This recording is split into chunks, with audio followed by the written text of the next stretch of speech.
Well, good morning, everyone, and welcome to Diversity MBA's monthly DE&I Best Practice Members Conversation.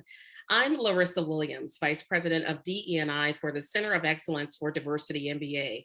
We are so very excited today to have a conversation about being prepared for what's coming next.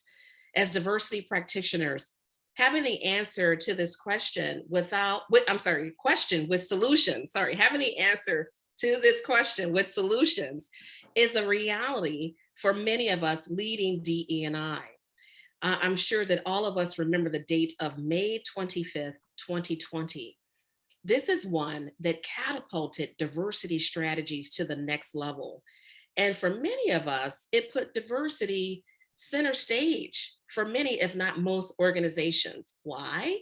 Because May 25th, 2020 was a date of George Floyd's untimely and unnecessary death. I know we all remember this date, right? But it was after this date where we saw a shift in the diversity space from diversity and inclusion or inclusive diversity to diversity, equity, and inclusion.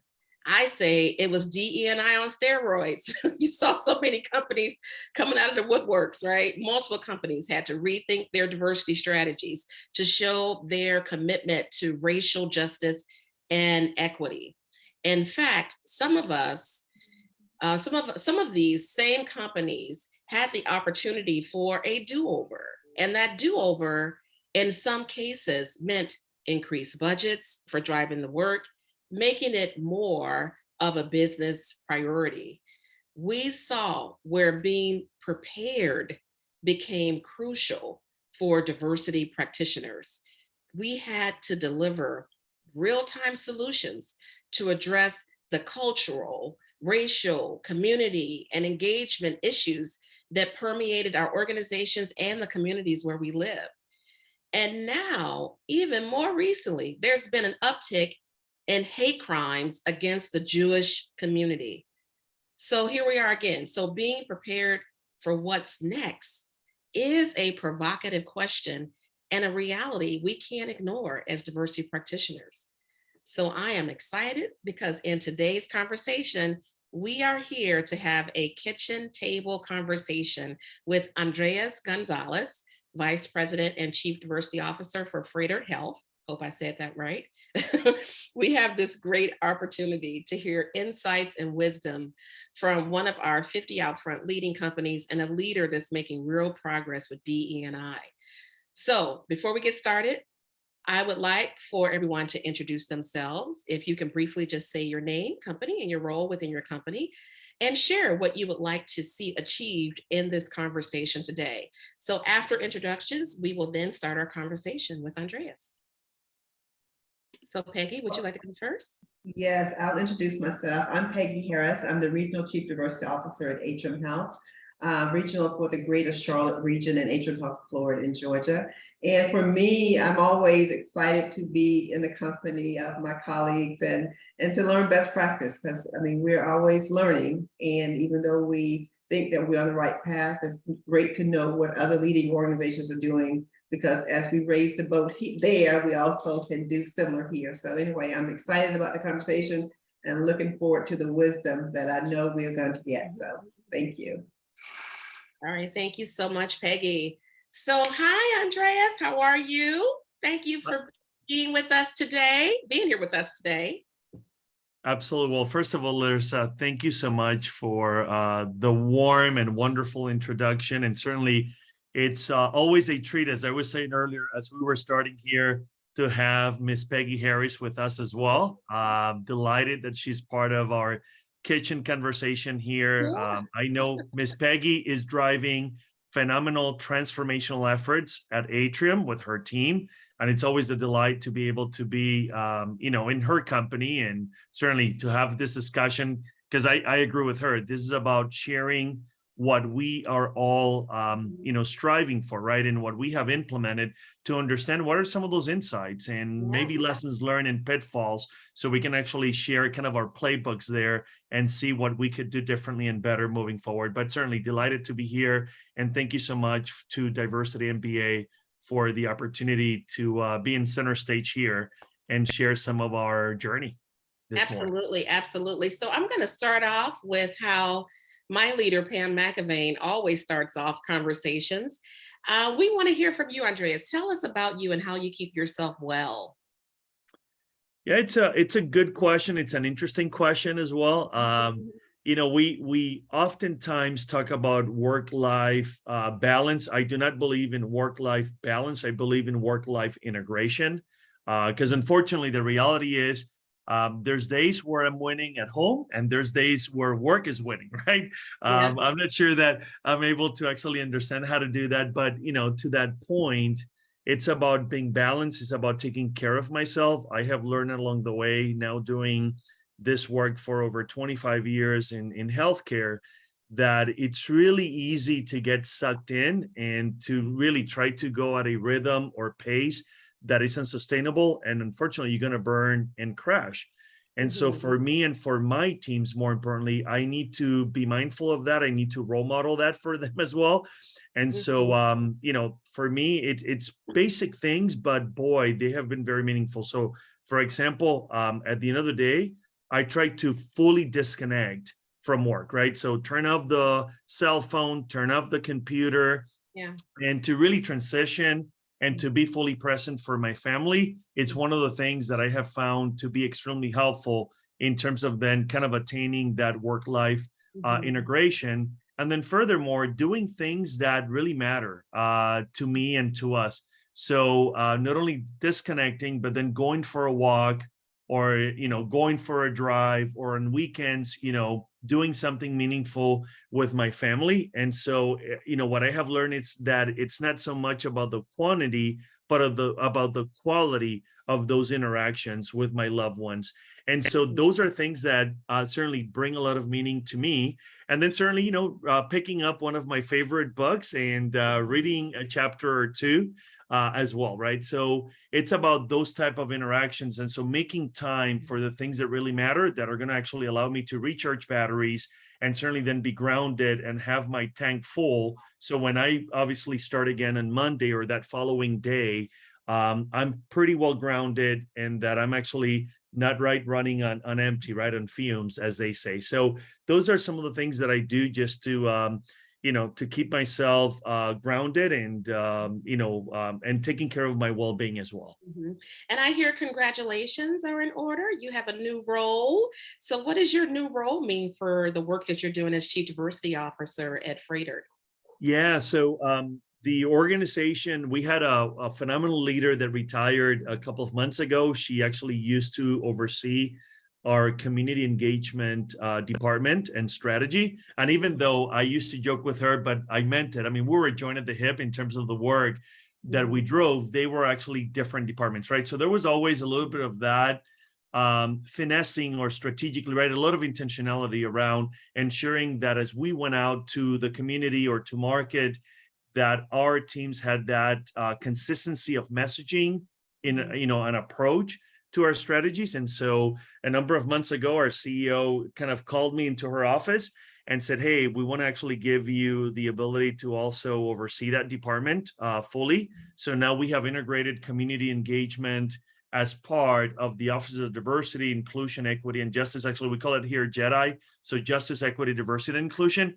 And so as a result of that, now I'm able to actually also oversee the great work that high-performing team has been leading around our community health needs assessment, our community benefits reporting as well. So it's a kind of a new day, but in many ways, again, just making sure that if anything, right, that we're strategically and intentionally building one cohesive strategy, and that we're able to actually understand what's the justice, equity, diversity, and inclusion elements of everything that we're doing, right, and how we're showing up in the community authentically to work, in terms of A, gaining greater understanding of our community needs, but B, then, engaging and co-creating with our community the right strategies moving forward. So really, really excited about the new role.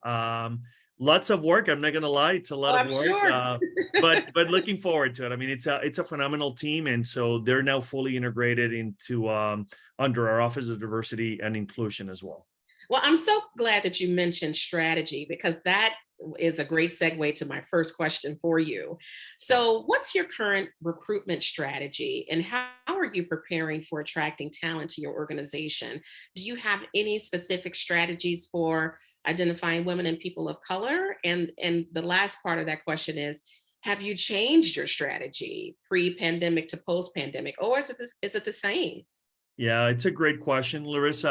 I would say, and I think everyone here, would vouch and understand where I'm headed here, which is, I think that, to your point earlier, right, as you were setting some context here and the tone for our conversation, not only, right, the death of George Floyd, but I would actually even argue that even a couple of months prior to that, right, as we enter the pandemic, that really exacerbated and exposed some of the realities that a lot of our diverse communities, right, have been dealing with and how they have been treated all along, right, by healthcare systems. And certainly, we're still understanding, right, the historical impact that our healthcare system has had in our community. And not that, A, understanding, but B, proactively engaging with the community so we can change that narrative and that reality moving forward, right, in terms of things that we need to do as we, again, continue to strive in becoming an anti-racist healthcare system here in Milwaukee, being one of the most segregated cities in America. So to your question at hand, I would say, if I would answer the question that we have not changed anything, then I have not learned anything, right, around the pandemic. That was a great disruptor, and I think it gives us an opportunity to relook at our strategies and really look at things that we were doing well so we can double down on that, but also things that we can do differently and better. And so one of the exciting things that we're doing here at Freighted in terms of our diversity recruitment plan is that we have gone into what we call now a diversity zip code recruitment campaign. So what we're doing is really, again, because we have engaged our community at large and the community have said, hey, historically, right, you have come into the community, you have used the community, you have not engaged authentically the community in that process, and then you leave, right, whether it's for research or for whatever the case might be, we have decided that we're going to stay the course. And so our community is a vital stakeholder around the table, right? Kind of that kitchen table, right? Same analogy here that we're having this discussion. That's the same, the same approach that we have taken. And so to that point, what we have done is that we have done a lot of, asset mapping in our community to understand what are the things that are working, right? And really understand how resilient our community has been, but also to understand what are the needs of our community, right? Where is it that we need to critically partner with the community? And this is one of the areas, kind of the low-hanging fruit for us. So what we have done is we've created this particular diversity recruitment plan that now it goes down to the zip code approach where we actually do a number of things. So I'm going to start with a couple of the social media pieces that we're doing.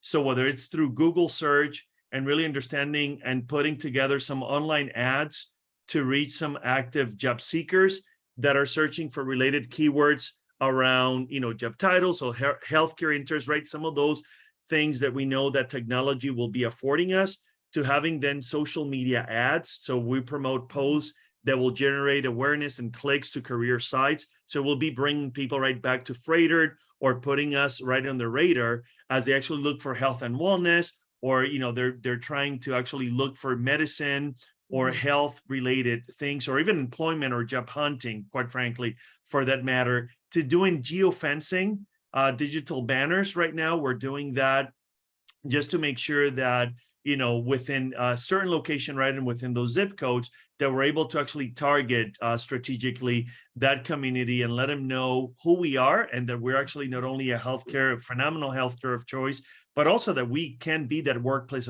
of choice for the community, to also doing in-person events. Actually, what's interesting is we have decided to partner with a number of our own minority women and women-owned businesses that we do business with from a supply diversity standpoint that reside in those communities. And so we have actually then gone back to them and said, hey, what about if we can actually then also partner around recruitment efforts? So a good example of that is this upcoming month on November 17th, we're having one of those informative and recruitment events at a place called Coffee Makes You Black. It's one of our minority and women-owned businesses in the community that actually sells coffee, right, What does to that the mean? healthcare Coffee makes system. you black. I gotta stop there. Yeah, What does that mean? Coffee yeah. makes you black. What does that mean? Well, it's actually a minority, or it's a women-owned business. Actually, it's Okay. an African American business, and certainly, right, coffee is black, It is, the yeah. color, right? And so Without she milk, has yeah. used that as a spin to coffee makes you black. So that's the name, right? It's a catchy name to her business, but Okay. she actually has, I mean, a phenomenal, right, Mhm. clientele. And so what we're gonna do is we're gonna transform that coffee business, right, that morning, our Mhm. coffee place there, into a recruitment fair for Mhm. us, right? So we're now partnering with a trusted business where we're coming into the community. She's going to actually say a few words about her business, how she's actually partnering with us at Freighter. And then we're going to have our executive director of talent delivery there with a number of our actually Mhm. talent business partners there. So we can actually then engage those who are actually coming to that event, or that might be actually right there to actually purchase coffee that morning and might not be aware that we're there, Mhm. right, to also engage them in that dialogue. And what we're finding out is that these are really critically the ways in which our community Mhm. wants to be engaged, and we're also seeing effectiveness, right? We're touching the community through this event, and then we're able to actually then follow them until, right, we have conversion. So those are some of the things certainly that we're doing. And I'll mention two quick things as well that we're doing as well. Mhm. We actually are going to actually then go further, and then we're partnering with another pizza place in the community, and we're going to actually put in the pizza box on the topper, we're going to put Mhm. actually our ad on those pizza boxes at three venues this fall, again very targeted in those zip codes. So as Mhm. people go, right, and they buy their favorite pizza Mhm. and they actually receive their bucks, they're going to see, right, an ad from Freighter saying, hey, again, if you're looking for a role in healthcare, think about us, right? And then it's going to have Mhm. actually a link or a QR code that people will be able then to actually click on, and then it's going to take them to our recruitment page. And then the last one is we have a couple of grocery stores in the community where we Mhm. have hand sanitizer kiosks. And Nice. so we have decided that, hey, the kiosks are there, what about if we also put an ad or a QR code, so then Mhm. we can actually then bring folks back, right, to our recruitment landing page and hopefully engage them in that manner. So again, we're trying things that we have heard from the community, and certainly, Mhm. based on what our millennials and Zers are providing us in terms of maybe strategies that will work for them and for the community at large, that we should be employing. So we're certainly kind of thinking outside of the box, trying Mhm. to implement this type of strategies and see how effective they are. So maybe a couple of months from now, I'll be able to be back and share a little bit about, right, how many people we touch and how many conversions, Yeah. right, we had. But again, we're trying things that are meaningful to the community and things that we have not thought before about Mhm. Mhm. engaging fully the community in those ways Yeah. from a recruitment or perspective. That's really good because, a lot of companies and a lot of organizations were kind of slow to go back to in-person events, right? And so with recruiting, yes, we've always leveraged technology and social media to help us identify our sourcing talent. But, it would be interesting to hear in a couple of months when you come back to us, what's the return you got on that in-person recruiting events? Because I'm really curious to see if people are now open to going back out in the community. Right. The more traditional, because the in-person events is the more traditional way of recruiting. So it'll Right. be really interesting to hear what happens with that. That's right. So it's very interesting that you're partnering with Coffee Makes You Black organization, and it's all about women. So that's a great segue to my next question. Yeah. During the pandemic, women were impacted really greatly, as well as a lot of minority communities. Yeah. And a lot of companies actually experienced a mass exodus of talent, right? A Yep. lot of talent left the organization. And a lot of that talent were really a lot of women. Yeah. So, so with that being said, that really just put a damper on a lot of sustainability within our talent pipelines with losing so many women. So, so what are some things that you're doing now? Well, I don't know if you had that similar impact, but what are some things that you're doing now to kind of positively influence the sustainability of your talent pipeline Sure. as a It's a result of great, the pandemic? yeah, great question, Larissa. Couple of things. Number one, yes, we were not immune to those realities in terms of individuals actually leaving, as as the pandemic actually impacted them, and certainly we did see a spike on women, Okay. primarily leaving the workforce, and so certainly we have been concerned about that as well, because like any other employer, right, it's a war in talent, and we have a number of vacancies, and unless we can actually fill those vacancies, Mhm. it's hard for those, especially in the clinical side, to Mhm. have clinical teams that can deliver the level of care that our communities deserves, right, and really that they can provide or live up to that patient experience that we profess and we promise to deliver. So we have been in that conundrum, but a couple of things that we have done, and here's again another, collaboration, and I think that part of what everyone is going to hear today is that the work that we do, there's some work that we own, right, that it's within our lane from an Office of Diversity, Inclusion, Equity, Justice, or community engagement standpoint, but to a much larger extent, the work that we do as a true center of excellence is about engaging others, right? It's about, making sure that I work with my other clinical operational leaders so they can understand, right, what are the implications of justice, equity, diversity, and inclusion into their strategies, and that they can actually, right, continue to expand those muscles, those Jedi muscles, right, moving forward. And Mhm. so it's about, inspiring and hopefully influencing others to follow suit. So wanted to start with that. And so that's probably one of the key takeaways here, that a lot of the work, or to a much larger extent, a lot of the work that we do, it's about collaborating with others and helping them understand those connections to their work. So one of the things that we have done, again, it's work with not only our talent delivery, that's what we call our talent recruitment team here at Mhm. Freighter and the Medical College of Wisconsin, but also with our learning and development team as well, with our Chief Culture and Learning Officer. So a couple of things there. Number one, it's about truly engaging, right? Doing rounding. And one of the things that we learned through COVID, and certainly given also the social unrest, as you were mentioning earlier, Mhm. is that as we move people into remote work, it became extremely important for us, right, to have a good connection and a good pulse of those that were working remotely, right? And I have to actually admit that I was one of those leaders that probably took a lot of those things, right, for granted, where I would say, yeah, I'm going to see, right, my team later on this week, not a big deal. Not Yeah. sure that I had a good pulse of what my team was actually experiencing, or things that they were navigating, and obstructions, right, that they were actually experiencing in their navigation, than Mhm. I have it today, right, where I'm actually far more intentional about rounding, whether in person or virtually, with everyone that is part of my team. And so I would say that that's one of the key things that we have done. And it has done a couple of things. Number one, it Mhm. keeps me connected to my team, right, at all levels, including all the way down to individual contributors.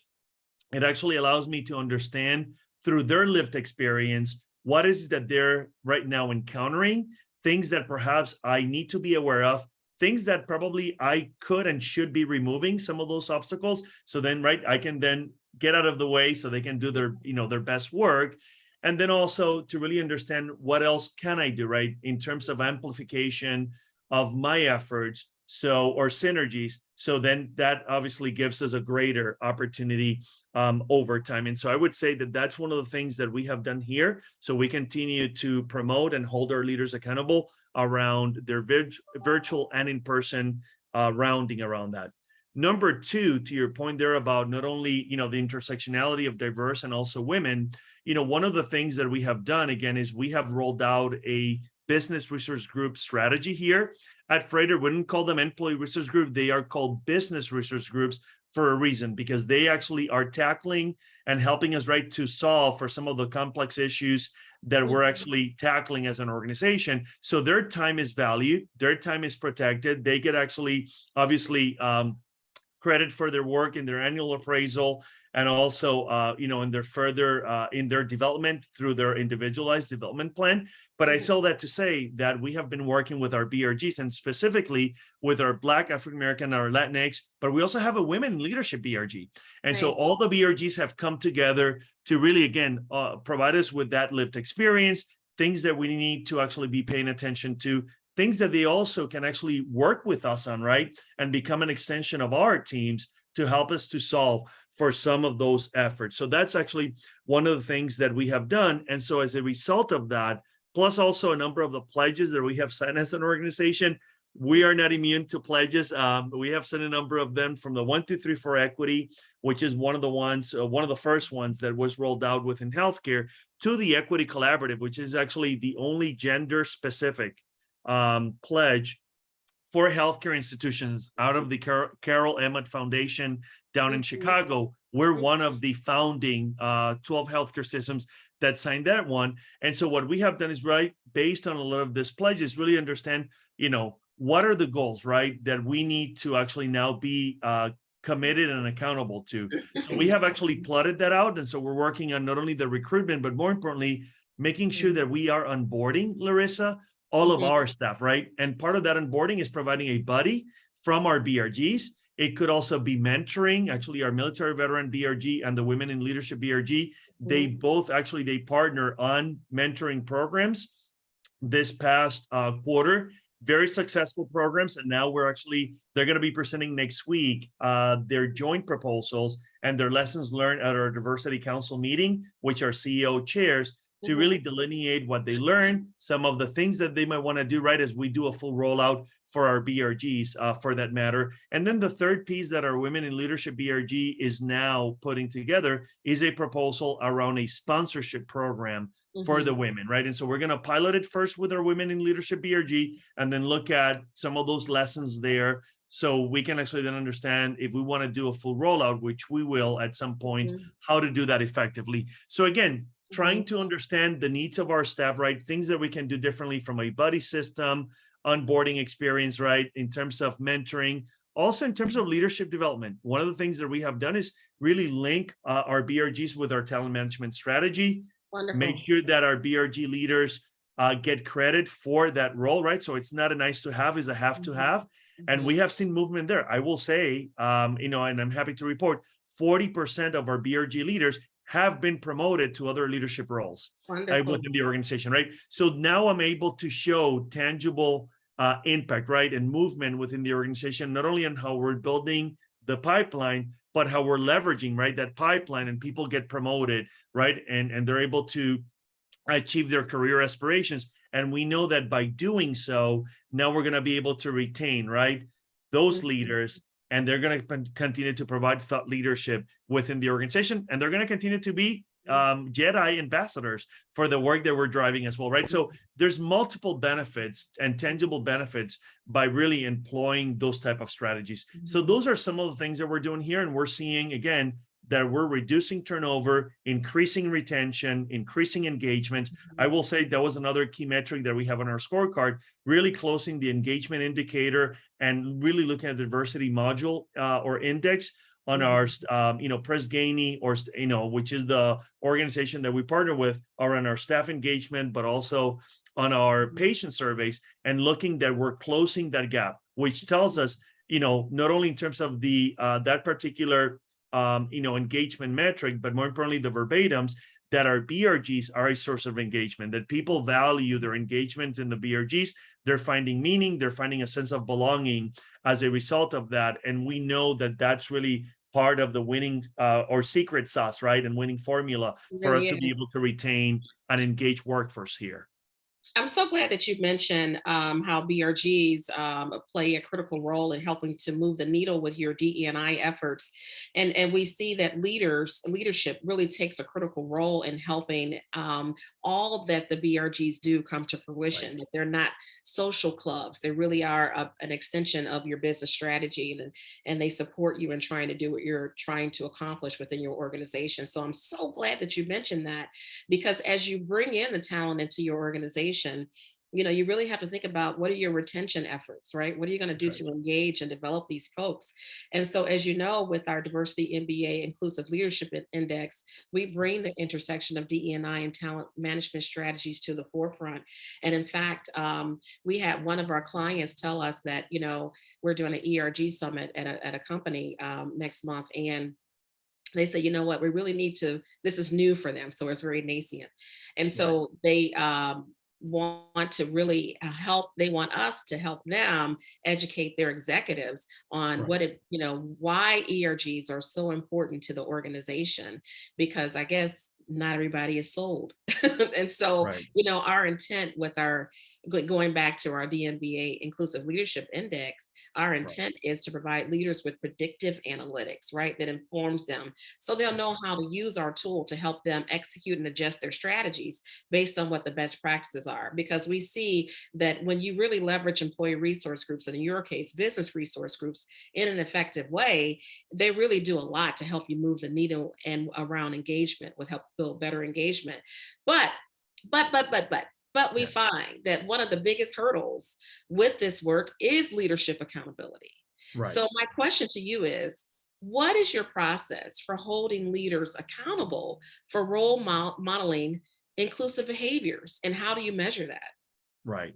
So it's a great question. And before we go there, I just want to add one more point around the VRGs, just to kind of, put a bow, right, on Yes, that yes. particular section of the conversation. So to your point, part of what we understood and we have learned is that our BRGs have to transcend, right, the three F's of food, fun, and flags. And I think that continues to be, right, a struggle for many organizations. And actually, I tell our BRGs, I'm not telling you that you cannot, right, maybe host, a breakfast, right, or luncheon as part of your event, but that cannot be the sole, right, goal of that activity.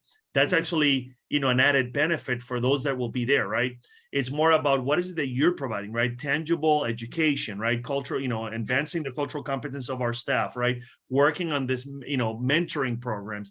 And so I think that that's the piece that really has become a game changer for us. And again, that's why we were very intentional about adding business in front of research groups, because again, Yeah. when we went out with that strategy and we actually built a policy that our CEO really has been the executive sponsor of all that work, she said, I want to make sure that people understand here why they need to, right, allow their staff to participate and take some of these leadership roles, that they actually, protect their time, that they actually give them credit in their annual appraisal, and that they also will further their development as well. And so I think that that's a piece that we have learned is part of our secret sauce. And it's actually, there's enough research that has been done. Actually, I sit on a couple of other organizations where the Institute for Corporate Productivity, in partnership with Elevate, have done some research around BRG's effectiveness, unleashing the power of BRGs. And that was one of the things that they found, that when you align your BRGs with a talent management strategy, it is a best practice.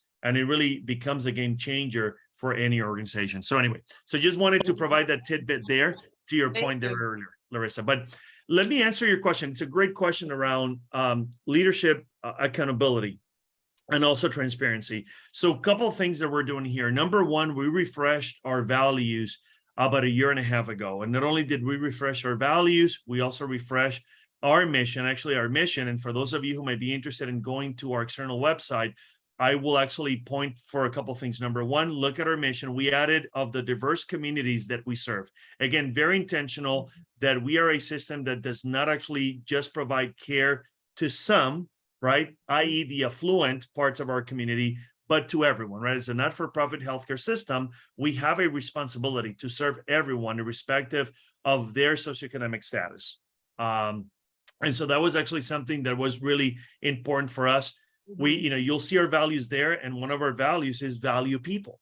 To your question at hand, Larissa, and it's about making sure that we are treating our staff with dignity and respect, and that their feelings, thoughts, and experiences are as important as ours, right? So it's about making sure that people know that, hey, we are a culture that is rooted in dignity and respect. And then furthermore, to your point or question at hand as well, how do we hold leaders accountable? and what is it that we're actually asking them to do. So every year we actually ask every leader to work on 3 competencies, leadership competencies.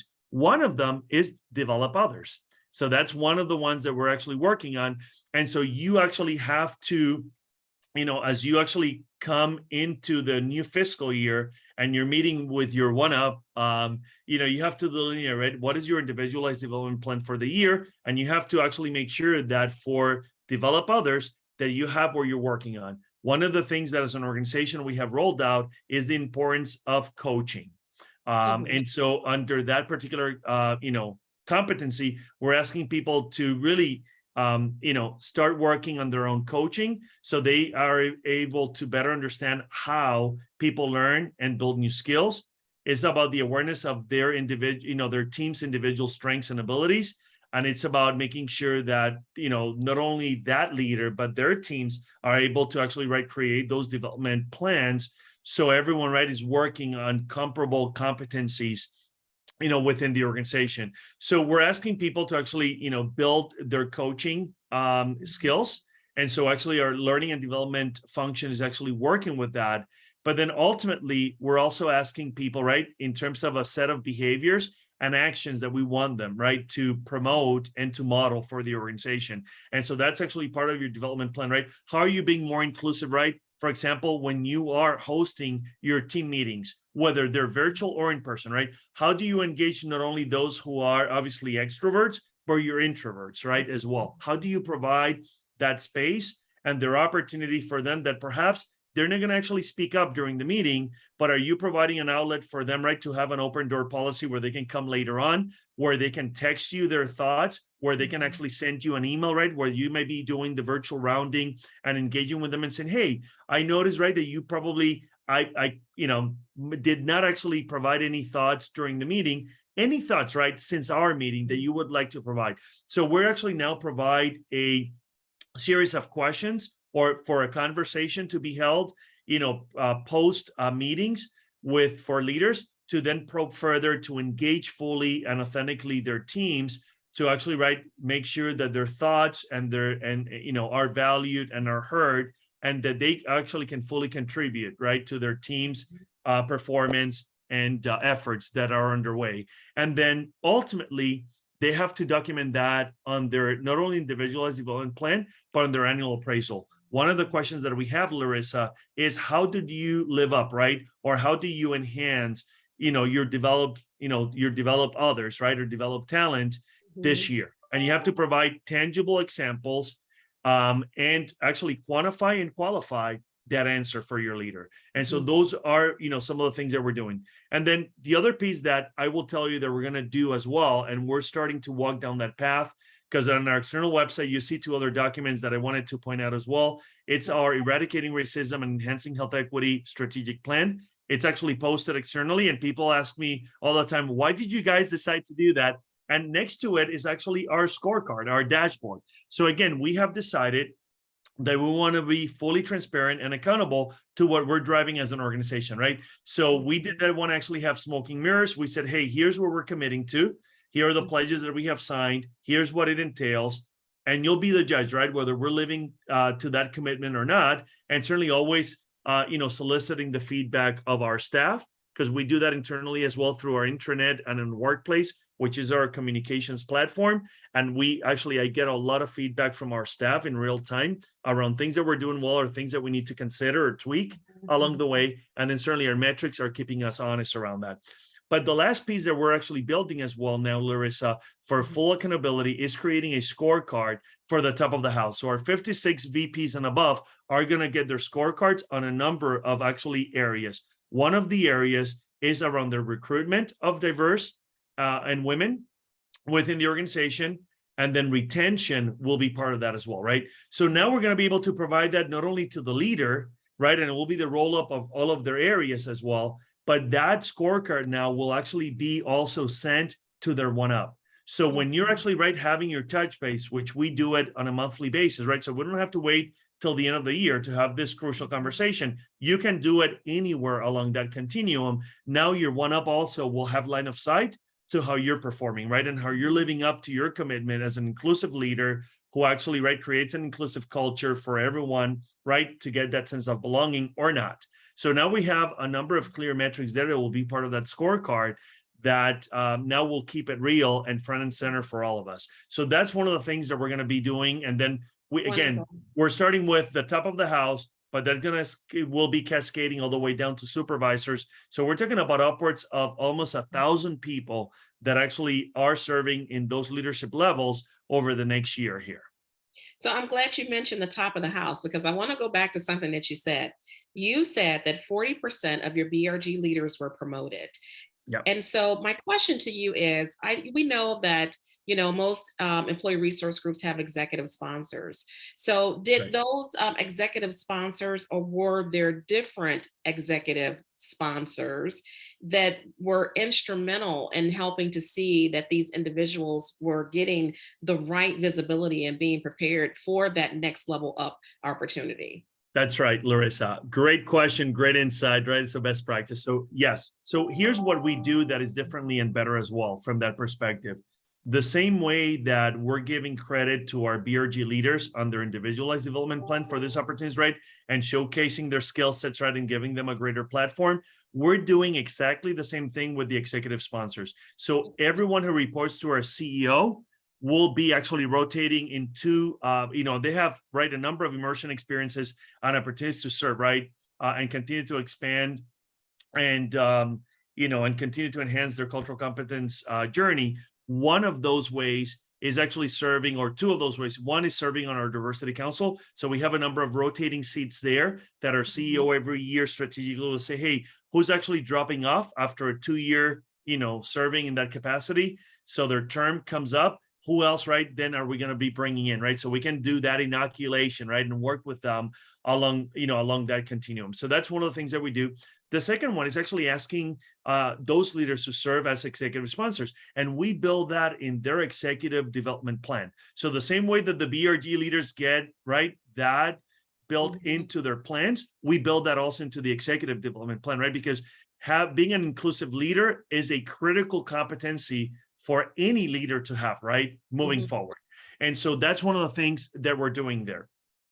So just wanted to make sure that we clarify that. But B, to your point as well, one of the things that our executive sponsors have done is not only, right, they're a liaison to that BRG, right, where they're providing, their thoughts, right, and guidance to the BRGs, but they get to know the BRG leaders and their members extremely well, because our executive sponsors, right, are giving their time, they're giving of their talents, but they're also giving of their treasure, by the way. Our executive sponsors actually match dollar per dollar the budgets of our BRGs.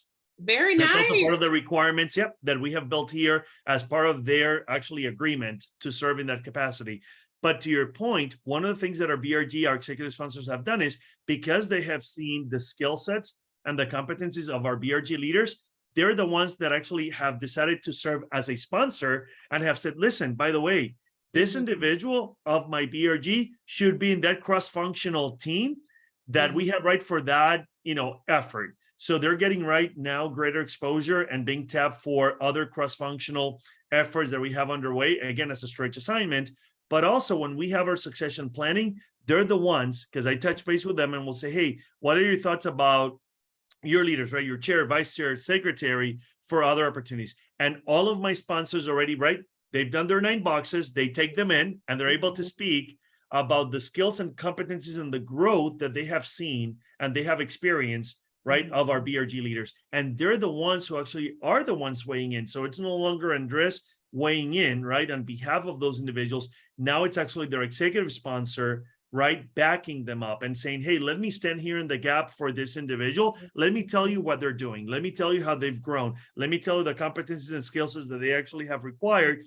And as a result of that, I would say that has been fundamentally the game changer for why we have been able to attain that 40% increase of our BRG leaders getting promoted in the last year. So again, right, it's about exposure.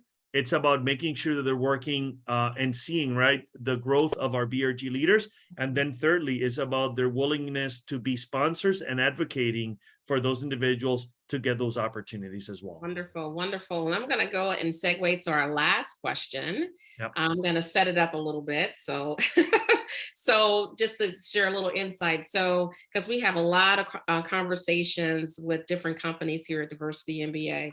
And just recently we had, well, it was a few months ago, we were and helping this other company with their DE&I strategies and sharing insights and data with them as well.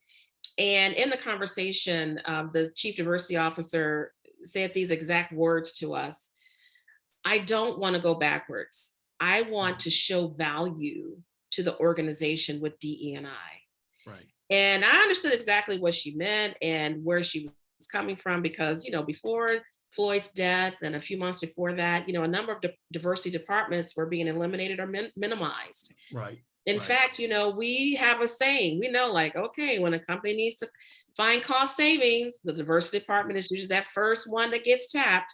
Right. So we know that companies show their commitment by how much money or budget they throw that way toward that work, right? Right. So here's the last question. As chief diversity officers, what do we need to do to continue to show our value within organizations? What's the one thing diversity practitioners should do to prepare for what's coming next? Yeah. So a couple of thoughts there before I answer the question. And, it's a critical question, Larissa. I'm glad that we're having this discussion, and that, right, it's a no holds barred type of discussion, right? We're keeping it very real here. So there's been multiple articles. Actually, there was an article that my good friend Andres Tapia wrote about a month ago, and he is actually the managing partner for their, EDI at Korn Ferry. Yes, And he I wrote know an very article. well. Yeah, and I know you guys do. Yeah, you guys. And so, Andres wrote an article which was, again, I think affirming to what we're seeing, right? Of this being, one of the hottest jobs right now in the market, right, and has been for the last few years. Yet that people, right, will not last more than a few years if they're lucky, right, to serve in that role. And there's a myriad of reasons why he obviously, provided, right, as pain points for those leaders.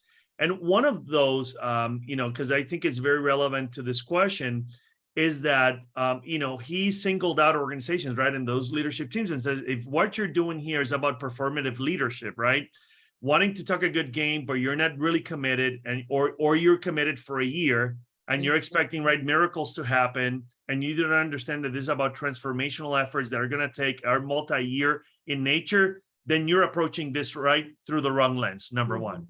Number two is you have to, where your CDO resides matters, and what type of investments, to your point, are you making, right? So if you're giving, your CDO, right, and you tell them, yes, you're going to actually lead all this transformation, but you're going to be a team of one, and I'm going to give you a shoestring budget of $50,000. Good luck, right? Make all this stuff happen. Unless miracles happen, quite frankly, or this individual, right, is able to build super critical partnerships or collaborations, which is part of the work that we do. But let's face it, even in that scenario, even if they're effective in doing that, they will only be able to do so much. And so, for me, it's important for people to understand that, organizations have to not only position the CDO for success, you have to, right, remove those barriers. There has to be senior leadership buy-in and support, but the resources have to be there, right? Because we do not treat our CFO, right, or any other function through that same lens, right? We give them all the resources that they need to be successful. So why wouldn't we do the same thing, right? Apply the same rationale here and practice to our chief diversity officer, right? And the seriousness of the work that they're leading. And I'm really fortunate that that's the type of relationship that I have with my CEO, that actually through the pandemic, she really doubled down. She amplified my budget. She has allowed me to grow my team, right? She has continued to support me and guide me, right, and gave me even more responsibilities here because we've earned them, right, to continue to actually do this work strategically on behalf of the health network. And so I know that I'm fortunate, but I'm also understanding that I have a bigger responsibility and that there's actually then greater accountability as well. So a couple of things there to answer your question. The first one is, yes, I need to have a good relationship with my CEO and the senior leadership team. I also have to be a strategic thinker. And that is actually another piece that my good friend Andres wrote in that article that we have to, right, kind of transcend beyond that fun, food, and flags that I was saying earlier. You got to be a strategic partner. You have to speak the same language, right? And hold, your efforts and your teams accountable to the same metrics that really matter to your health network, right? So in our case, I am building a strategic, or I have a strategic roadmap that is fully aligned to everything that we're doing. So much so, Larissa, that in the last 2 years, we have actually looked at 8 priorities for the healthcare system. We call them major initiatives. The M6 for Freighter is workforce diversity and health equity initiatives. So again, it puts us front and center, right, for the work that we're driving collectively, because our CEO continues to say, yes, we have an office of diversity. Yes, we have Andres that leads the way, right, and holds us accountable. But at the end of the day, Andres is not the only one, right, or his team accountable for this work. We all are, the same way that we're accountable for our quality efforts, for our financial performance, right, for anything else that we're driving. She treats our function and the efforts in the same manner. So it has been, right, a journey around embedding those justice, equity, diversity, and inclusion elements into the strategic plan. Also keeping it top of mind. So I have actually I'm a part of the standing agenda items for all of our leadership teams and our meetings, because I want to make sure that I'm able to speak, or someone from my team, right, about updates that really matter, right, based on the timing of those meetings. And then and then it gets to developing, right, not only the roadmap in terms of your goals, but what are the tactics, what are the milestones, and then as importantly, what are the metrics? And one of the things that we have done that I feel has been a game changer is, again, aligning our dashboard to the metrics of the organization, right? So a good example of that, and I'll close with that, is, for example, the work that we lead through what we call emerging markets initiatives here at Freighter, kind of your multicultural marketing efforts, which is under my wheelhouse. But I work very closely with our marketing team. Ultimately, what I look at is one key metric. Am I bringing more diverse patients into the health network? And not only bringing diverse patients, but am I bringing patients that are commercially insured?